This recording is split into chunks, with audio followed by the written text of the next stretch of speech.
First, we perform this multiplication. 1 over 5 multiplied by 5. This 5 and this 5 cancel each other out, and only 1 remains. Finally, 4 divided by 1 equals 4. But this answer is not correct, because we did not follow the order of operations, which is one of the most important rules in mathematics. The order of operations is commonly known as PEMDAS. In PEMDAS, P stands for parentheses, E stands for exponents, M stands for multiplication, D stands for division, A stands for addition, and S stands for subtraction.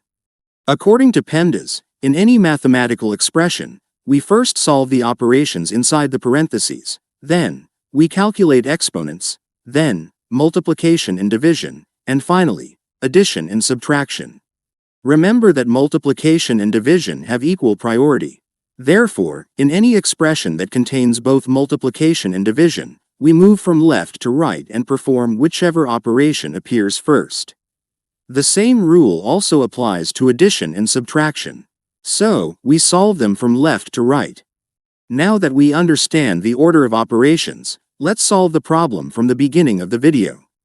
But before we do, please like this video, subscribe to the channel, and if you have any questions, leave them in the comments. The expression is 4 divided by 1 over 5 multiplied by 5. In this expression, we have both multiplication and division.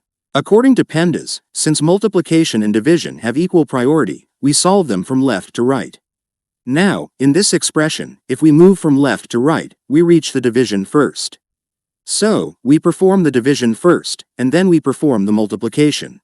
4 divided by 1 over 5. To solve this division, we use the KCF rule. This rule is a simple method for dividing fractions. In this rule, K stands for keep, C stands for change, and F stands for flip. According to this rule, we keep the first fraction as it is, change division to multiplication, and flip the second fraction. Now, according to this rule, we keep 4 as it is, change division to multiplication, and flip 1 over 5, which becomes 5. 4 multiplied by 5 equals 20. Finally, 20 multiplied by 5 equals 100, which is our correct answer. Thank you for watching. Goodbye.